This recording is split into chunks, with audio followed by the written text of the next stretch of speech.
성경 말씀 로마서 8장 18절에서 23절 250페이지입니다. 로마서 8장 18절에서 23절. 생각컨대 현재의 고난은 장차 우리에게 나타날 영광과 좋게 비교할 수 없도다. 피조물에 고다하는 바는 하나님의 아들들이 나타나는 것이니 피조물이 허무한데 굴복하는 것은 자기 뜻이 아니요 오직 굴복히 하시는 이로 말미암았습니다. 그 바라는 것은 피조물도 썩어짐의 종로로 한 데서 해방되어 하나님의 자녀들의 영광의 자유에 이르는 것이니라. 피조물이 다 이제까지 함께 탄식하며 함께 고통하는 것을 우리가 아나니 이뿐 아니라 또한 우리 곧 성령의 처음 익은 열매를 받은 우리까지도 속으로 탄식하여 양자될 것 곧 우리 몸의 구속을 기다리느니라. 아멘. 오늘은 이제 로마서 8장 이제 18절로 들어왔습니다. 현재 받는 고난은 장차 우리가 받을 영광과 좋게 비교할 수 없다. 다시 말해서 우리가 현재 받는 고난이 있어야지 우리에게 영광이, 장차 받을 영광이 있는데 그 영광과 비교할 수 없다는 거죠. 마치 우리가 살아가는데 고난이 축복이란 말들을 많이 여러분 들었죠. 근데 고난이 사실 어떻게 축복이 되겠습니까? 고난 자체만이라면 축복이 될 수 없죠. 근데 고난 후에 오는 그 영광이 있기 때문에 그래서 우리가 고난이 축복이다 이렇게 얘기를 하는 겁니다. 한 생명의 한 아기가 잉태해서 출산하는 과정까지의 여러 과정이 있죠. 그리고 출산 후에도 출산하는 게 중요한 거 아니라 출산 후에 그 아이가 잘 성장할 수 있도록 돌보는 것이 사실은 더 중요한 겁니다. 그러니까 태어나는 것도 중요하지만 태어나는 것보다 잘 자라게. 그래서 아이들한테 부모는 안 못 먹어도 아이한테는 유기농 그 비싼 거 먹이지 않습니까? 건강하게 잘 키우려고. 아이가 또 잘못하면 아빠는 아이를 또 훈계하고 혼내고 때로는 회초리도 듭니다. 왜냐하면 잘 성장하게 하기 위해서. 사랑하기 때문에 매가가는 거죠. 그 옆집 아이라면 나하고 전혀 관계없는 아이라면 뭐 걔가 뭐 잘못 나가도 내가 신경 쓸 이유는 없죠. 마찬가지로 우리가 예수님을 믿고 구원받았지만 구원받은 우리가 그리스도인의 삶을 살 수 있도록 믿고 나서 성숙한 그리스도인이 될 수 있도록 도와주시는 분이 바로 성령 하나님이에요. 그 성령님은 내가 믿고 나서 우리 영이 구원받았지만 우리가 성숙한 그리스도인이 될 수 있도록 도와주시는 그분이 바로 성령 하나님입니다. 하나님의 자녀가 된 우리들을 더 성숙하게 하나님의 영광을 드러낼 수 있는 그런 그리스도인이 될 수 있도록 도와주시는 분이 성령인데 오늘 말씀을 보니까 하나님의 자녀가 된 특권은 영광만 있는 게 아니라는 거죠. 영광만 있는 것이 아니라 고난도 포함이 된 겁니다. 그래서 우리는 하나님의 자녀였다고 해서 하나님의 축복만 기대하지 마세요. 그 하나님의 자녀의 특권 속에는 영광도 있지만 고난도 함께 있습니다. 그런데 그 고난은 앞으로 장차 받을 영광과 좋게 비교할 수 없다는 거죠. 이게 하나님의 자녀의 특권이에요. 내가 하나님의 가족이 됐으면 하나님의 나라를 위해서 내가 영광만 받고 나는 고난은 싫다 하면 그건 가족이 아니죠. 예를 들면 어느 가정의 부부가 남편이나 아내가 한 사람만 영광 받고 나머지 사람한테 영광을 함께 나누지 않으면 그건 부부가 아니죠. 가정이 어려우면 가족 전체가 어렵습니다. 같이 고난을 나누게 되어 있어요. 그리고 가족이 아버지가 잘 돼가지고 영광을 받으면 가족 전체가 함께 영광을 나누는 겁니다. 예를 들어서 남편은 영광 받고 아내는 고난만 받는다면 그건 부부가 아니에요. 주인과 종이지. 그렇잖아요? 하나님 나라도 마찬가지입니다. 하나님 나라도 내가 하나님의 나라를 위해서 고난도 받는다는 거죠. 내가 하나님의 후사면, 하나님의 자녀면 하나님의 후사인데 하나님의 후사가 되려면 후계자 훈련을 받아야 돼요. 그렇지 않으면 세상의 기업의 후계자도 아무나 후계자 안 주잖아요. 형들이 있어도 형들보다도 동생이 더 후계자 자질이 있고 훈련을 잘 견디고 잘 받으면 후계자가 형이 되는 게 아니라 동생이 될 수도 있잖아요. 세상의 기업도 그런데 하물며 하나님 나라의 후계자가 되려면 훈련을 받아야 되는데 그것이 고난이라는 것을 통과해야 된다는 거예요. 예수님도 십자가의 고난을 통과했습니다. 그런데 십자가의 고난 후에 예수님의 부활의 영광과 예수님의 십자가의 고난은 비교할 수가 없었어요. 오늘 하나님 나라의 후계자라면 반드시 하나님의 나라를 위해서 영광도 받지만 고난도 함께 겪어야 된다는 것이 오늘 우리들이 받아야 될, 우리들이 들어야 될, 우리가 깨달아야 될 내용입니다. 나는 하나님의 자녀였으니까 나는 영광만 받겠다. 그게 아니라는 거죠. 그 영광을 받기 위해서는 고난을 통과해야 된다는 거예요. 그래서 오늘 18절에 보니까 생각컨대 현재의 고난은 지금 문제예요. 현재, 오늘 이 시간. 고난은 지금 현재 오늘입니다. 그리고 장차 우리에게 나타날 영광. 영광은 언제예요? 앞으로, 장차. 그러니까 고난이 있어야지 영광이 온다는 거예요. 고난 없는 영광은 없다는 거죠. 근데 앞으로 우리에게 나타날 영광과 좋게 비교할 수 없도다. 자, 이거를 우리가 저울로 한번 다뤄봅시다. 이 저울에다 놓고 고난과 영광을 다루면 이게 비슷하면 그거는 안 맞는 거죠. 비슷한 거죠. 근데 여기서 주시는 건 뭐냐면 영광과 고난, 현재 받는 고난은 장차 나타날 영광과 좋게 비교가 안 된다는 거예요. 이게 이해가 안 되죠. 그죠? 그걸 쉽게 얘기하면 현재의 고난은 잉크 한 방울이라고 생각해요. 근데 장차 받을 영광은 바다예요. 그래서 현재 받는 고난은 장차 받을 영광과 좋게 비교할 수 없다는 그 뜻은 바다의 잉크 한 방울 같다는 겁니다.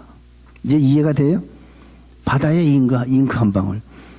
근데 고난을 좋아하는 사람이 누가 있습니까? 고난은 힘들죠. 어떻게 고난이 축복이 될 수 있겠습니까? 근데 왜 고난이 축복이냐면 고난이 고난으로 끝나면 절대 그 고난이 축복이 되지 않습니다. 고난의 씨가 심어져서 영광이라는 열매를 맺기 때문에 그게 우리한테 축복이 되는 거예요. 우리가 고추를 심으면 아무것도 안 나면 그거는 힘든 거죠. 땅 파고 뭐 그거 심고 물 주고. 근데 고추를 많이 따잖아요. 우리가 먹고 우리 교회 사람들이 다 나눠 먹고도 남잖아요. 그게 비교할 수 없는 거예요. 고난을 받는다는 것은 앞으로 받을 영광을 의미하는 겁니다. 그러니까 지금 현재 고난으로 끝나는 게 아니라 앞으로 받을 영광을 의미하는 거예요. 그래서 지금 현재 받는 고난을 우리가 기쁘게 받아들일 수 있어요. 이것이 고난으로 끝난다면 우리는 결단코 이걸 기쁘게 받을 수 없습니다. 하나님 왜 나에게 이런 시련을, 이런 어려움을 주십니까? 현재 받는 고난은 힘은 들지만 우리는 두려워하지 않습니다. 왜? 이 고난의 미래의 영광을 우리는 알기 때문에.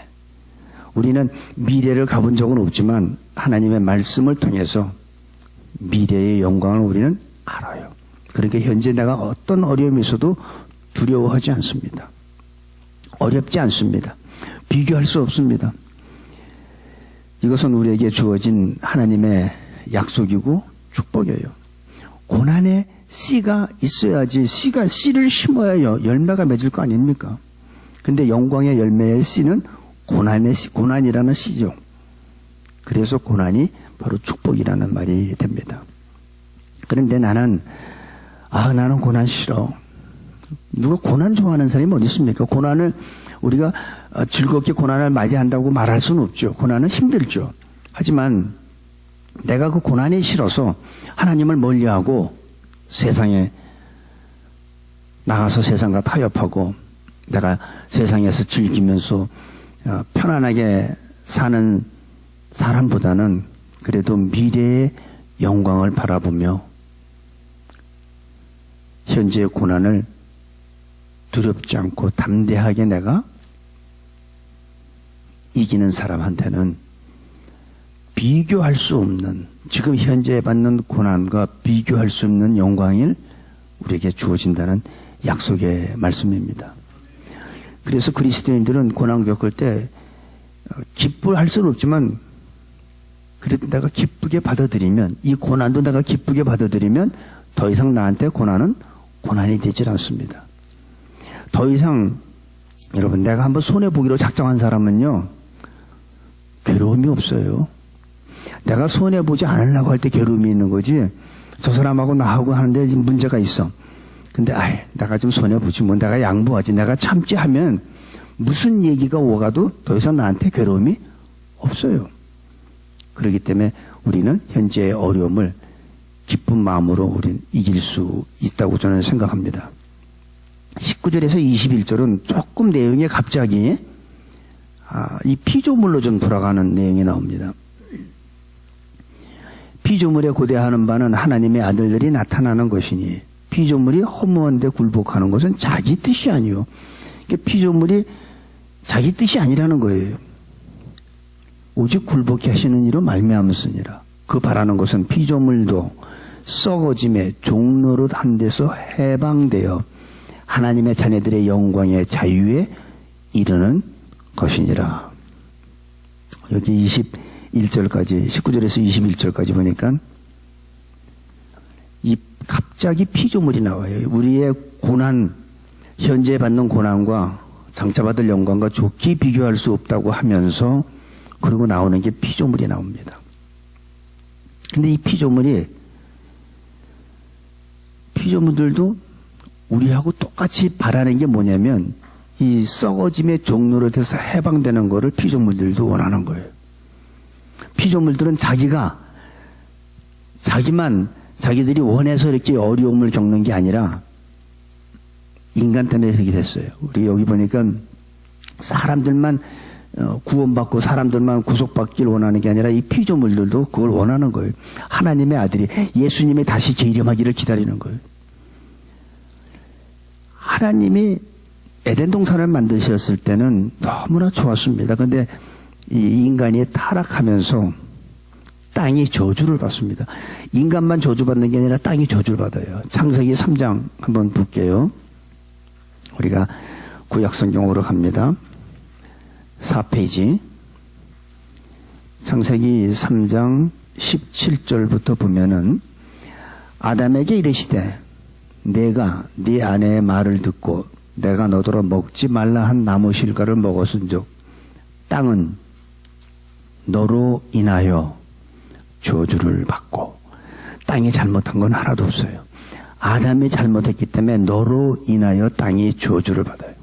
그래서 만들어내는 게 뭐냐면 가시덤불과 엉겅퀴라는 것을 만들어냅니다. 그리고 이제는 인간은 에덴 동산에서 하나님이 만드신 그 과일만 먹고 살아도 됐는데 이제는 안 돼. 땅이 저주를, 인간 때문에 저주받으면서 가시덤불과 엉겅퀴를 내면서 이젠 남자들은 이마에 땀을 흘려야 먹고 살 수 있게 됐습니다. 18절에 보니까 땅이 내게 가시덤불과 엉겅퀴를 낼 것이라. 너의 먹을 것은 밭의 채소인즉 네가 얼굴에 땀이 흘러야 식물을 먹고 필경은 흙으로 돌아가리라. 그 다음 페이지 보세요. 5장 29절도 보면, 노아가 탄생한 후에 또 죄악이 너무나 만연하니까 다시 한번 땅이 저주를 받습니다. 창세기 5장 29절 7페이지입니다. 이름을 노아라 하여 가로되 여호와께서 땅을 저주하심으로 수고로 이 일하는 우리를 이 아들이 아니하리라 하였더라. 그래서 땅이 사람 때문에 또 저주를 받아요. 그러니까 죄 없이, 땅은 죄 없이 인간 때문에, 인간의 죄와 인간의 타락으로 인해서 저주를 받게 된 거예요. 그리고 이제 노아 홍수 끝난 다음에 하나님이 약속을 해주시는데, 창세기 8장 21절에 보면 여호와께서 그 향기를 희망하시고 그 중심에 이르시되 내가 다시는 사람으로 인하여 땅을 저주하지 아니하리니. 이제 하나님께서 땅이 저주받은 것은 인간의 죄 때문에 그렇게 저주를 받았습니다. 모든 자연 환경이 오염된 것은 인간의 죄 때문에 이렇게 된 거예요. 자연 환경이 이렇게 파괴된 것은 인간의 탐욕 때문에. 그래서 지금 이 모든 피조물도 지금 원하는 게 우리만 하나님한테 구속받는 게 아니라 그 피조물들도 지금 신음하고 있어요. 자기네들이 다시 회복되기를 원하는 것도 바로 오늘 주시는 말씀이에요.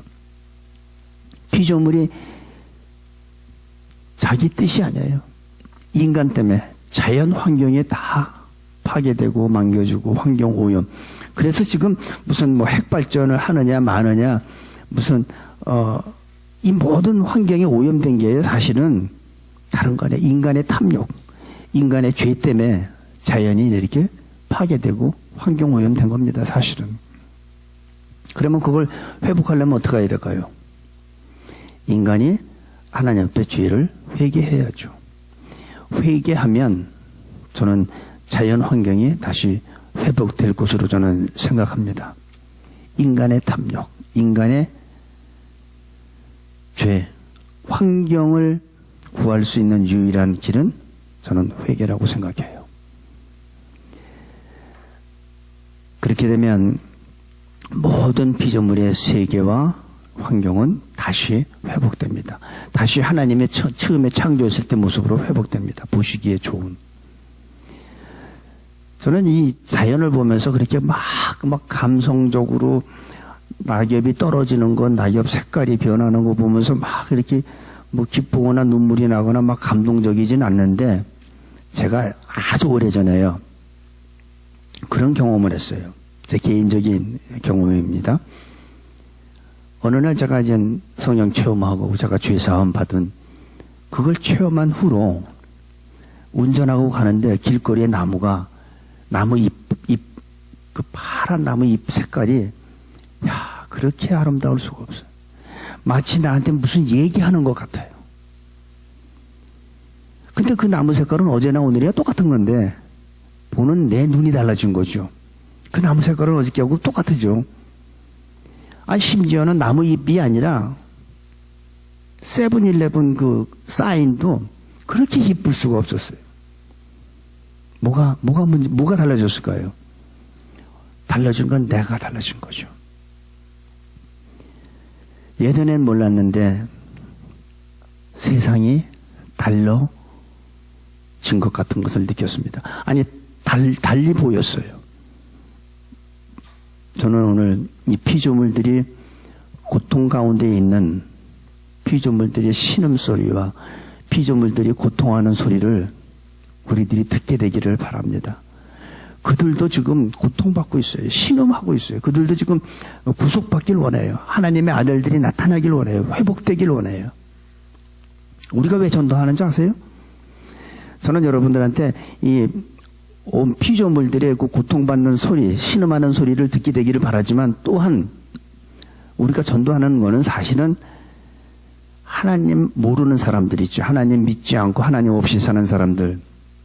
겉으로 보기엔 그 사람들이 잘 먹고 잘 사는 것 같지만 사실은 실제로는 하나님 없는 사람들은 그 영혼이 지금 고통 중에 있어요. 어려운 가운데 있어요. 외롭고 고독하며 좀 죽어가고 있는 그 울부짖는 소리를 듣기 때문에 우리가 전도하는 거 아니에요? 불쌍하기 때문에 전도하는 거 아닌가요?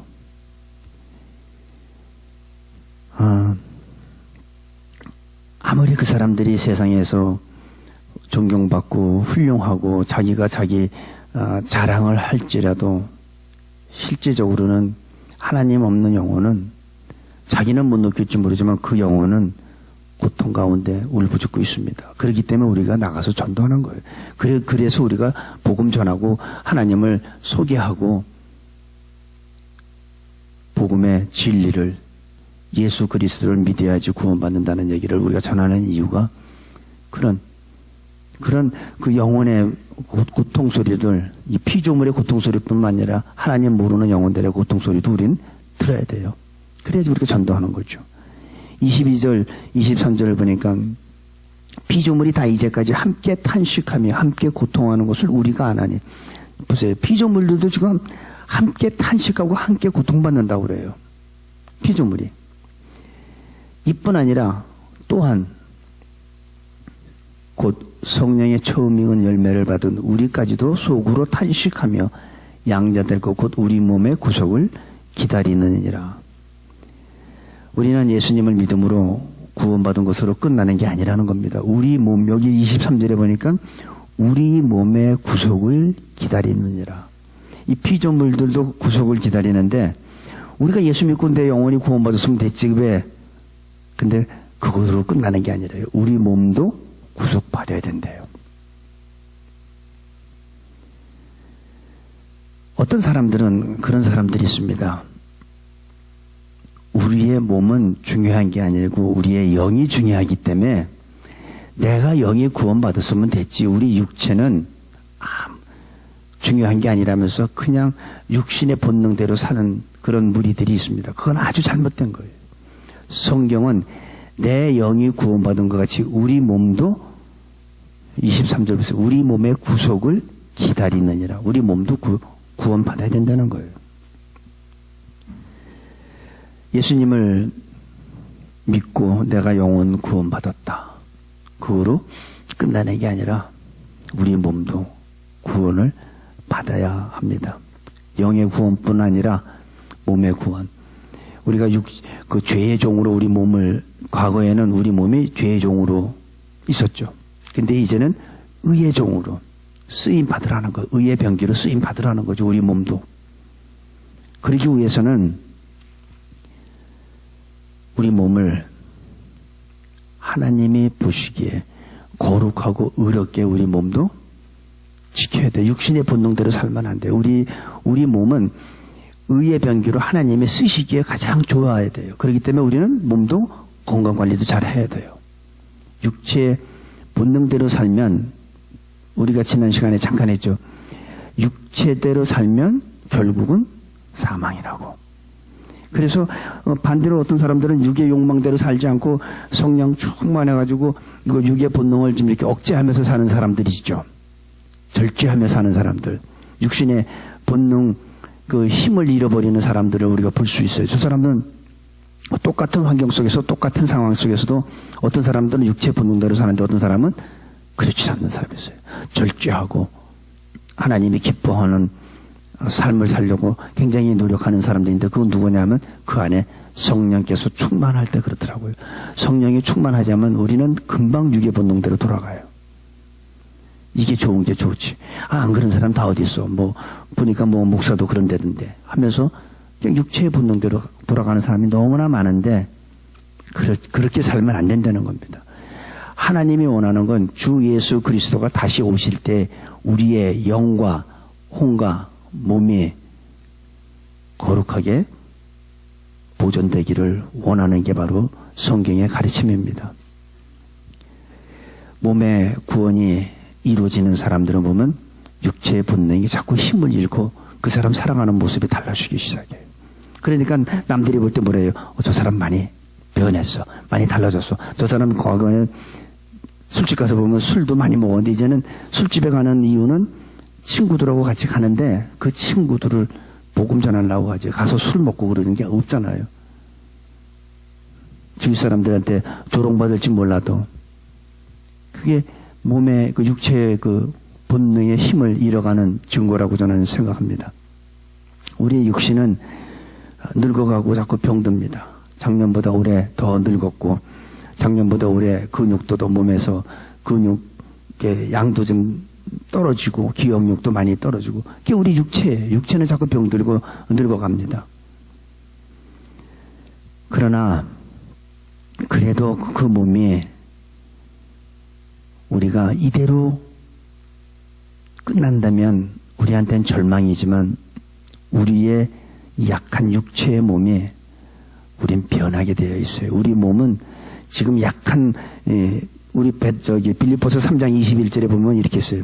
우리의 낮은 몸을 자기의 영광의 몸의 형체와 같이 변케 하시리라. 우리의 몸은 예수님이 죽으시고 부활한 후에 그 영광의 형체와 같이 우리 몸도 변하게 되어 있습니다. 믿으셔야 돼요. 지금 여러분 이 육신, 근데 그때까지는 우리는 이 몸을 가지고 살아야 돼. 결국은 이 몸은 땅에 들어가서 흙이 돼요. 근데 그것으로 끝나는 게 아니라 우리의 몸은 다시 부활될 때 약한 것으로 신고 강한 것으로 다시 삽니다. 육의 몸으로 신고 신령한 것으로 다시 살게 되어 있고 영광의 몸의 형체로 우리는 변하게 되어 있어요. 그래서 예수님이 부활하신 후에 40일 동안 제자들한테 나타나셨잖아요. 그때 그 몸은 어떤 몸이었어요? 옛날 몸이 아니라 새로운 몸. 엠마오로 가는 두 제자가 알아보지 못하는 몸. 제자들이 무서워서 문을 잠그고 걸어두고 있는데 그 안에 문을 통과하는, 이런 것을 통과하는 몸. 그런 몸으로 예수님이 40일 동안 제자들 앞에서 나타나서 보여주셨어요. 우리도 동일하게 그런 몸으로, 우리의 이 헛몸은 결국은 죽어서 땅에 가지만 그 후에 우리가 부활됐을 때 우리의 새로운 몸은 바로 그런 몸으로 바뀌어지게 되어 있어요. 하지만 안타까운 건 우리는 죽을 때까지 이 몸을 갖고 살아야 돼. 병든 몸. 병균이 들어오면 아파서, 또 면역력이 떨어지면 대상포진 걸리면 무진장 고통받고 사는 몸. 이 몸을 가지고 우리는 죽을 때까지 살기는 살아야 됩니다. 하지만 우리가 육신이 건강해야지 주님의 의의 병기로 쓰임받을 수 있습니다. 우리가 약하면 하나님께서 나를 의의 도구로 쓰실 수가 없어요. 하나님이 나를 사용하고 싶은데 내가 너무나 육체가 빈약하고 허약해서 하나님이 사용하지 못하면 어떻게 되시겠어요? 그러니까 우리는 내 자신을 위해서도 필요하지만 하나님의 의의 병기로 쓰임받기 위해서 우리는 건강도 우리는 유지해야 합니다. 성령의 도구로 우리는 변할 수 있어야 합니다. 저는 우리 새누리교회 성도 여러분 모든 분이 다 우리 육신이 하나님께서 귀하게 쓰시는 의의 도구로 사용받기를 원합니다. 그러기 위해서 성령께서 우리 안에서 우리 각자 각 개개인 한 사람 한 사람을 마음대로 사용하실 수 있도록, 그분이 활동할 수 있도록 우리의 자아를 죽이시기 바랍니다. 나의 고집을 죽이시기 바랍니다. 그래야지 그분이 나를 내 안에서 마음대로 활동하시는 거예요. 그분이 활동해야지 내가 의의 도구가 되지, 내 자존심이, 내 본성이 나를 주관하면 절대로 하나님께서 의의 병기로 우리를 쓰실 수가 없습니다. 오늘 피조물도 그렇고 우리도 그렇고 우리의 육체도 그렇고 몸의 구속, 피조물의 구속, 이걸 다 원하고 있는데 그것을 하시는 분이 바로 성령 하나님께서 하십니다. 그분이 마음대로 나를 이용할 수 있도록, 나를 사용할 수 있도록, 하나님의 귀한 의의 병기로 사용할 수 있도록, 마음대로 활동할 수 있도록 우리가 주권을 내어드리는 그런 시간이 되면 하나 놀라운 일들을 우리가 체험하게 될 거예요. 어떤 걸 체험하냐면 초자연적인 것을 체험하게 됩니다. 왜냐하면 내가 하는 게 아니라 그분이 내 안에서 하시기 때문에 내가 상상하지 못했던 그런 초자연적인 것을 우리가 삶 속에서 경험하게 되고, 그걸 경험하면 우리는 더 확신을 가지고 승리하는 신앙생활을 할 수 있을 것으로 믿습니다. 기도하겠습니다. 아버지 하나님, 우리 몸의 구원을 이루시게 하는 것을 감사드립니다. 주님이 다시 오실 때까지 우리의 영과 혼과 몸이 거룩하게 보존할 수 있도록 지켜주시고 순결한 삶을 살 수 있도록 인도하여 주옵소서. 우리는 하나님의 후사요 하나님 나라의 후계자입니다. 후계자로서 합당한 훈련받게 하시고 현재 받는 고난이 있다 할지라도 앞으로 장차받을 영광과 좋게 비교할 수 없다는 그 약속의 말씀을 믿고 어려운 가운데서도 기뻐하며 오늘도 우리가 기쁨으로 눈물을 흘리면서 고난의 씨를 심지만 웃음으로 단을 거두는 것 같이 영광의 열매를 거둔다는 믿음 갖게 하여 주옵소서. 예수님의 이름으로 기도합니다. 아멘.